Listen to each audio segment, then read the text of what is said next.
नमस्कार ମୁଁ ରଞ୍ଜିତ नमस्कार मु ज्योत्सना। ଆମର ଆମର ଫ୍ୟାମିଲି ମୋଟିଭେସନ ଚ୍ୟାନେଲ କୁ ଆପଣ ମାନଙ୍କୁ ସ୍ୱାଗତ କରୁଛୁ ପୁଣି ଗୋଟେ ନୂଆ ଭିଡିଓରେ। ଆଜି ଗୋଟେ ଗୁରୁ आज ଶିଷ୍ୟ गोटे बहुत बड़ इम्पोर्टाट टॉपिक नहीं आसीजु। ଆଜି आ ଦିନଟି ବି ଦୁଃଖ भिडियोटी ଲାଗେ। को भिडियोटी को प्रथम ରୁ शेष पर्यंत देखंतु।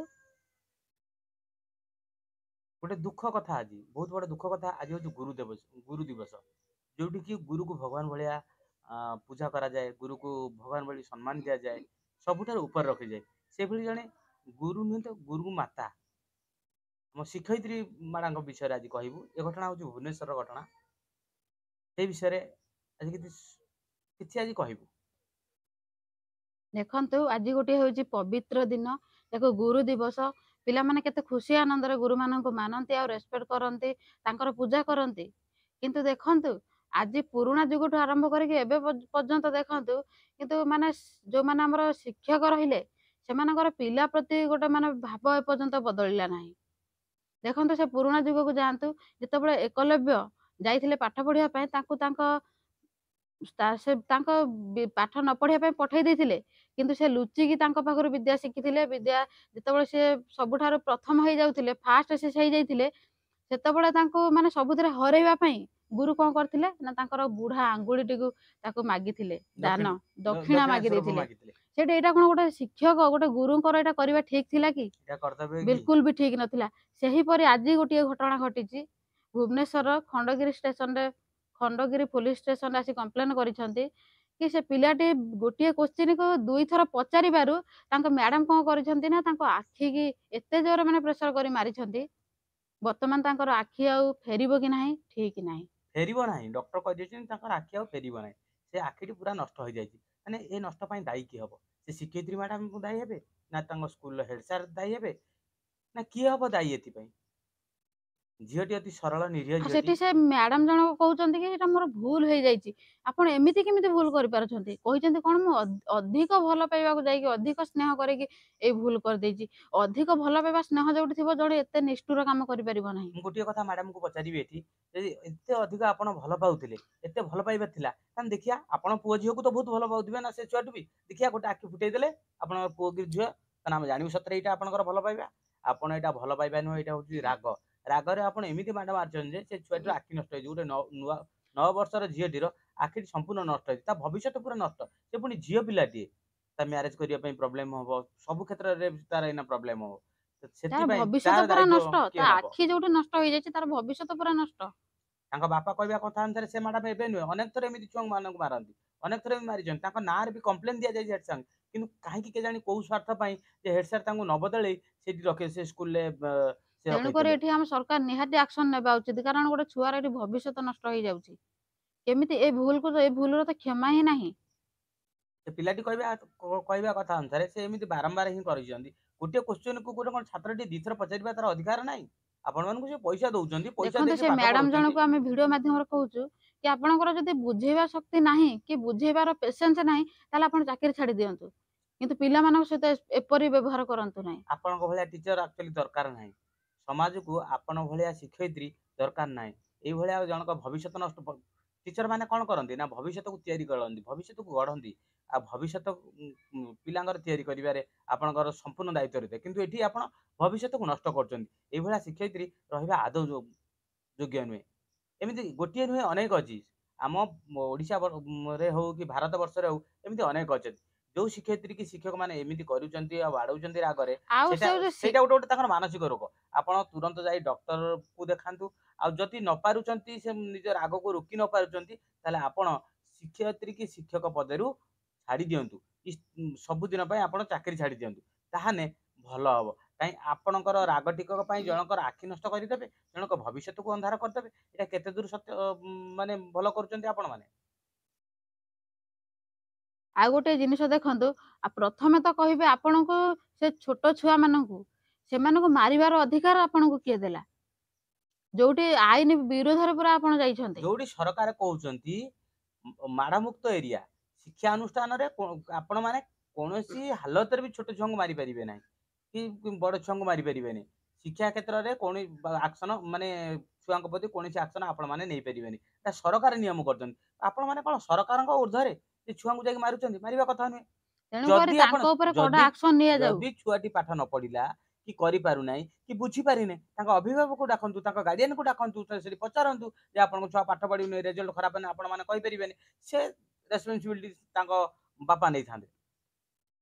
ତାଙ୍କ ବାପା କହିବା ଅନୁସାରେ ଅନେକ ଥର କମ୍ପ୍ଲେନ ମ୍ୟାଡାମଙ୍କ ନାଁ ଯାଇଛି। ଆଉ ସେ ଛୁଆଟି ଯାହା କହୁଛି ତାଙ୍କୁ ଇଏ ମ୍ୟାଡାମ ଠକି ଦଉଛନ୍ତି, ମିଛ କଥା କହୁଛନ୍ତି ଯେ ଏମିତି ଭଲ ପାଇ ମାରିଦେଇଛି। କିନ୍ତୁ ଯଦି ଦେଖାଯାଏ ଏମିତି ଭଲ ପାଇ ମାରିବାଟା ଏତେ ଭଲ ପାଇବା ମାର ନୁହଁ ଯେ ଜଣଙ୍କ ଆଖି ନଷ୍ଟ ହେଇଯିବ। ତେଣୁକରି ଏଥିରୁ ଜଣାପଡୁଛି ସ୍ପଷ୍ଟତା ଯେ ଆପଣଙ୍କ ଭଲ ପାଇବା କି ପ୍ରକାର ଥିଲା ଆଉ ସେ କେମିତି ଗୋଟେ ଥିଲା। ଚତୁର୍ଥ ଶ୍ରେଣୀର ଛୁଆ, ସେ ଦୁନିଆକୁ ଏପର୍ଯ୍ୟନ୍ତ ଠିକ ସେ ଦେଖି ନାହିଁ।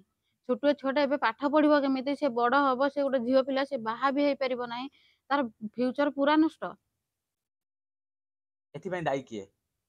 ଏ ସରକାର, ନା ଆପଣମାନଙ୍କ ଭଳି ଶିକ୍ଷୟିତ୍ରୀ, ନା ସେ ହେଡ ସାରଙ୍କ ଭଳିଆ ଶିକ୍ଷକ? ଏଇଟା ଆପଣମାନଙ୍କୁ ପ୍ରଶ୍ନ ରହିଲା, କମେଣ୍ଟ ମାଧ୍ୟମରେ ଜଣେଇବେ। ଦେଖନ୍ତୁ, ଷ୍ଟୁଡେଣ୍ଟ ମାନେ ଯଦି ଖରାପ ହେଲେ ସେଠି ଶିକ୍ଷକ ଶିକ୍ଷୟିତ୍ରୀ ମାନେ ତାଙ୍କୁ ବୁଝେଇବା ଉଚିତ, କିନ୍ତୁ ଏମିତି ସବୁ ଏଭଳିଆ ବ୍ୟବହାର କରିବା ଉଚିତ ନୁହେଁ। ଷ୍ଟୁଡେଣ୍ଟ ମାନେ ଖରାପ ହେଲେ ଶିକ୍ଷୟିତ୍ରୀ ବୁଝିବା ତ ନିହାତି କାରଣ ଗୋଟେ ଜରୁରୀ। ଶିକ୍ଷକ ମାନେ ଖରାପ ଏମିତି ହେଇଗଲେ, ଏମିତି ଆପଣ ମାନେ ବୁଝାନ୍ତୁ ନାହିଁ ଯେ ଜଣଙ୍କର ଭବିଷ୍ୟତ ଅନ୍ଧାର ହେଇଯିବ। ଆଜ୍ଞା ଦେଖନ୍ତୁ ଆଜ୍ଞା, ଗୋଟେ ଇଞ୍ଜିନିୟର ଯଦି ଭୁଲ କରେ ତାହେଲେ ଗୋଟେ ପୋଲ ଗଳି ପଡିବ କି ଗୋଟେ ଘର ଭାଙ୍ଗିଯିବ। କିନ୍ତୁ ଗୋଟେ ଶିକ୍ଷକ କି ଶିକ୍ଷୟିତ୍ରୀ ଯଦି ଭୁଲ କାମ କରନ୍ତି ତାହେଲେ ଗୋଟେ ପିଲାର ଭବିଷ୍ୟତ ପୁରା ନଷ୍ଟ। ତେଣୁକରି ଏଥିପ୍ରତି ଟିକେ ଅଧିକ ଧ୍ୟାନ ଦେବା ଉଚିତ। ଯୋଉଠି ଆମେ ଗୁରୁ ବ୍ରହ୍ମା ଗୁରୁ ବିଷ୍ଣୁ ଗୁରୁ କାରଣ ତାଙ୍କ ଗୁରୁଦେବ ମହେଶ୍ଵର ଜୀବନକୁ, କହୁଛୁ, ତାଙ୍କ ଯୋଉ ଫ୍ୟୁଚରକୁ ସେମାନେ ଗଢିବା ପାଇଁ ସ୍କୁଲ ଯାଉଛନ୍ତି ପାଠ ପଢିବା ପାଇଁ। ଯୋଉଠି ଆମେ ଗୁରୁ ବ୍ରହ୍ମା ଗୁରୁ ବିଷ୍ଣୁ ଗୁରୁଦେବ ମହେଶ୍ଵର ଗୁରୁ ସାକ୍ଷାତ ପରମ ବ୍ରହ୍ମ ଆମେ କହୁଛୁ, ସେଠି ଆପଣ ମାନଙ୍କର ଏଥିରେ ଏଇ ଜ୍ଞାନଟି ତ ରହିବା ନିହାତି ଦରକାର କି ନାହିଁ? ଆପଣ ମାନଙ୍କୁ ପ୍ରାର୍ଥନାରେ ଆମେ ଆଗେ ଡାକୁଛୁ। ଯେତେବେଳେ ଗୋଟେ ଛାତ୍ରଟିଏ ଯାଉଛି ସ୍କୁଲକୁ, ସ୍କୁଲ ଯିବା ପୂର୍ବରୁ ଏଇ ପ୍ରାର୍ଥନାଟି କରିକି ଆପଣଙ୍କୁ ସର୍ବ ଉପରେ ରଖିକି ଯାଇ କ୍ଲାସ ଭିତରେ ପଶୁଛୁ। କିନ୍ତୁ ଆପଣ ମାନେ ଏମିତି ଯନ୍ତ୍ରଣା ଦଉଛନ୍ତି ଜଣଙ୍କୁ, ଏମିତି ଭାବରେ ମାଡ ମାରୁଛନ୍ତି ଯେ ଜଣଙ୍କର ଭବିଷ୍ୟତ ନଷ୍ଟ ହେଇଯାଉଛି ଏଠି। ଦେଖନ୍ତୁ, ଆପଣଙ୍କର ଯଦି ବୁଝେଇବା ଶକ୍ତି ନାହିଁ ତାହେଲେ ଆପଣ ଚାକିରି ଛାଡି ଚାଲି ଯାଆନ୍ତୁ। ଏମିତି ପିଲାମାନଙ୍କର ଭବିଷ୍ୟତକୁ ନଷ୍ଟ କରନ୍ତୁ ନାହିଁ। ଜଣଙ୍କ ଭବିଷ୍ୟତ ସହିତ ଆଜ୍ଞା ଖେଳନ୍ତୁ ନାହିଁ। ଭବିଷ୍ୟତ ସହିତ ଖେଳନ୍ତୁ ନାହିଁ। ଯଦି ସେ ଆପଣଙ୍କର ପୁଅ ହେଇଥାନ୍ତା, ଆପଣଙ୍କ ସମ୍ପର୍କିତ ହେଇଥାନ୍ତା, ଆପଣଙ୍କ ଝିଅ ହେଇଥାନ୍ତା, ତାହେଲେ ଆପଣ କଣ ଏ କଥାଟି କହିଥାନ୍ତେ ମୁଁ ମାରୁ ମାରୁକା ଅତି ଭଲ ପାଇବା ମାଡରେ ମାରିଦେଲି, ଆଖି ତାର ଫୁଟିଗଲା? କହିଥାନ୍ତେ କି? ତାର ମାରିକି ଦେଖନ୍ତୁ, ତାହେଲେ ଆପଣଙ୍କୁ କୌଣସି ଦଣ୍ଡ ଦିଆଯିବନି। ଯଦି ଆପଣଙ୍କ ପୁଅ କି ଝିଅର ଆଖିଟି ଫୁଟେଇ ପାରିବେ ତାହେଲେ ଆପଣଙ୍କୁ କୌଣସି ଦଣ୍ଡ ଦିଆଯିବ ନାହିଁ। ଏଇଭଳି ଅନେକ ଶିକ୍ଷକ ଶିକ୍ଷୟିତ୍ରୀ ଅଛନ୍ତି ଆଜ୍ଞା। ତେଣୁକରି ଏଇ କେସରୁ ଯୋଉ ଶିକ୍ଷକ ଶିକ୍ଷୟିତ୍ରୀ ଅଛନ୍ତି ଆଜ୍ଞା, ସୁଧୁରି ଯାଆନ୍ତୁ, ନିଜକୁ ସୁଧାରନ୍ତୁ। ସୁଧାରନ୍ତୁ, ଆଉ ଆମ ସରକାର ତାଙ୍କ ପ୍ରତି ନିହାତି ଆକ୍ସନ ନେବା ଉଚିତ। ଏଇ ଏଇ କାରଣ ଗୋଟେ କ୍ଷେତ୍ରରେ ପିଲା ଭୁଲ କଲେ ଚଳିବ, କିନ୍ତୁ ଗୋଟେ ଶିକ୍ଷକ ଭୁଲ କରିବା ବିଲକୁଲ ବି ତାକୁ ମାନେ କ୍ଷମା ଦେବା ଏଇ ଉଚିତ କ୍ଷେତ୍ରରେ ନୁହେଁ। ମୁଁ ଭାବୁଛି ସେ ଶିକ୍ଷୟିତ୍ରୀଙ୍କୁ ଯଦି ଫାଶୀ ଦଣ୍ଡ ଦିଆଯାଏ ତଥାପି କମ ହବ। ଗୋଟେ ଛୋଟ ଶିଶୁ କୋମଳ ଶିଶୁକୁ ଯେତେବେଳେ ଏମିତି ଘଟଣାକୁ ଘଟେଇଛନ୍ତି, ଏମିତି କାରିନାମା ସବୁ କରିଛନ୍ତି, ଆଉ ତା ଆଖି ଟିକେ ଫୁଟେଇ ଦେଇଛନ୍ତି, ଏଇ କ୍ଷେତ୍ରରେ ମାନେ ଯଦି ଫାଶୀ ଦଣ୍ଡ ଦିଆଯାଏ ସେ ମ୍ୟାଡାମକୁ, ସେ ଶିକ୍ଷୟିତ୍ରୀଙ୍କୁ, ସେ ସାହୁ ମ୍ୟାଡାମ ଯୋଉ ଅଛନ୍ତି, ମାନେ ଫାଶୀ ଦଣ୍ଡ ବି କମ ହବ। ଏତେ ବଡ ଭୁଲ କରିଛନ୍ତି ସିଏ। ସେ ତ ଏକଲବ୍ୟ ଠାରୁ ନେଇଯାଇଥିଲେ। ଯଦି ଆମେ ଯିବା ଯାରା ଶବର କଥା କହିବା, ବା ତାଙ୍କ ନାଁ ଯୋଉ ଏକଲବ୍ୟ, ତା ବୃଦ୍ଧା ଆଙ୍ଗୁଳି ନେଇ ଯାଇଥିଲେ ଦାନଶର ପୁଅ, ସେ ଟପିକ ଉପରକୁ ଯଦି ଯିବା, ସେଠି ଏକଲବ୍ୟ କତିରୁ ତାଙ୍କ ବୃଦ୍ଧା ଆଙ୍ଗୁଳି ନେଇଥିଲେ ଦକ୍ଷିଣେଶ୍ୱର ତାଙ୍କ ଗୁରୁ। କାହିଁକି ନା ସେ ରଜା ମାନଙ୍କ ସହିତ ପାଠ ପଢିନଥିଲେ, କିନ୍ତୁ ସେ ଏମିତି ଜଣେ ଛାତ୍ର ଥିଲେ, ଆଉ ଦେଖନ୍ତୁ, ସେ ଗୋଟେ ମାନିକି ଏମିତି ଛାତ୍ର ଦେଇଥିଲେ। ଥିଲେ, ସେ ମାନିକି ଦେଇ ଦେଇଥିଲେ।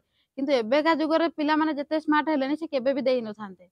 ଟୋଟାଲି ସେମିତିଆ ଗୁରୁକୁ ମୋ ମତରେ ସେମିତିଆ ଗୁରୁକୁ ଆକ୍ଚୁଆଲି ସେ ରେସପେକ୍ଟ ପାଇବା ପାଇଁ ଯୋଗ୍ୟ ନୁହଁ। ଯୋଗ୍ୟ ନୁହଁ।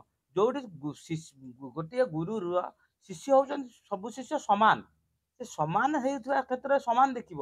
ତାପରେ କଣ ଜଣଙ୍କ ବୃଦ୍ଧା ଆଙ୍ଗୁଳି ନେଇଯିବ? ଏଠି ଠିକ ଆପଣ ସେଇଆ କରୁଛନ୍ତି। ଆଜି ଦିନଟି ଆପଣ ଦେଖିଲେ କେତେ ହସ ଖୁସିରେ କୁନି କୁନି ଛୁଆ ମାନେ ଯାଇଛନ୍ତି ଗୁରୁଙ୍କୁ ପାଳନ କରି, କିନ୍ତୁ ସେ ଛୁଆଟି ଆଜି ବେଡରେ ଅଛି।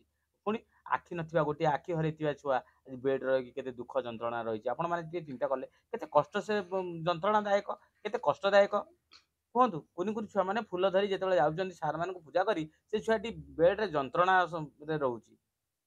ତେଣୁକରି ଆମେ ଭଗବାନଙ୍କ ପାଖରେ ପ୍ରାର୍ଥନା କରୁଛୁ କି ସେ ଛୁଆଟି ଭଲ ହେଇଯାଉ, ତାର ଆଖି ଯଦି ଫେରି ଆସନ୍ତା ବହୁତ ଖୁସି ହୁଅନ୍ତୁ। ମୁଁ ବୋଲି ନୁହେଁ, ଆପଣ ମାନେ ସମସ୍ତେ ପ୍ରାର୍ଥନା କରନ୍ତି ଯୋଉମାନେ ଆମ ଚ୍ୟାନେଲକୁ ଦେଖୁଛନ୍ତି। ସେ ଛୁଆଟିର ଆଖି ଆଉ ଥରେ ଫେରି ଆସୁ, ସେ ଦୁନିଆ ଆଉ ଥରେ ଦେଖନ୍ତୁ, ସେ କୁନି କୁନି ଆଖିରେ ଆଉ ଥରେ ସେ ଦୁନିଆ ଦେଖନ୍ତୁ, ଆଉ ପୁଣି ଯାଇକି ଆଉ ସେ ମ୍ୟାଡାମ ପାଠ ଜଣକୁ ପଢନ୍ତୁ। ଉଚିତ ଦଣ୍ଡ ମିଳୁ। ଦଣ୍ଡ ମିଳୁ ମାନେ ସେ ମ୍ୟାଡାମ ଜଣଙ୍କୁ ଫାଶୀ ଦଣ୍ଡ ମିଳୁ। ଖାଲି ଦଣ୍ଡ ନୁହଁ, ସେ ମ୍ୟାଡାମ ଜଣଙ୍କୁ ଫାଶୀ ଦଣ୍ଡ ନିହାତି ମିଳିବା ଆବଶ୍ୟକ। ଏମିତି ଶିକ୍ଷୟିତ୍ରୀ ଦୁନିଆରେ କାହାକୁ ନ ମିଳୁ। ଏମିତିଆ ଶିକ୍ଷୟିତ୍ରୀ କୋଉ ଛାତ୍ରକୁ ନ ମିଳୁ।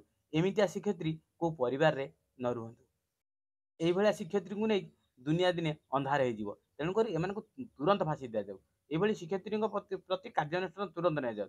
ଆଉ କିଛି ଶିକ୍ଷୟିତ୍ରୀ ଅଛନ୍ତି ଜାତି ପ୍ରଥାକୁ ନେଇକି ପୁଣି ଯାତ୍ରା କରନ୍ତି। ଆଜ୍ଞା ସେଇମାନଙ୍କୁ କହୁଛି ଏଇଟା ସ୍କୁଲ ଆଜ୍ଞା। ଆପଣ କହୁଛନ୍ତି ଯୋଉ ଜାତିର ହଉ, ଯୋଉ ବର୍ଣ୍ଣ ହଉ, ଯାହା ବି ହଉ ଆପଣ କଣ କରିବେ ନାହିଁ ନାଇଁ ପାଠ ମଝିରେ ଥରେ ପଢେଇବେ। ଗୋଟେ ଶିକ୍ଷୟିତ୍ରୀଙ୍କ ବିରୋଧରେ ବି ବାହାରିଥିଲା ନ୍ୟୁଜ କି ସେ ତାଙ୍କ ମାନେ ଛୁଆମାନଙ୍କୁ ସେ ଛୁଆଁ ଅଛୁଆଁ ଭେଦଭାବ ରଖୁଥିଲେ। ଯଦି ଭିଡ଼ିଓଟି ଭଲ ଲାଗିବ ଲାଇକ୍, କମେଣ୍ଟ, ସେୟାର କରିବେ। ନମସ୍କାର। ନମସ୍କାର।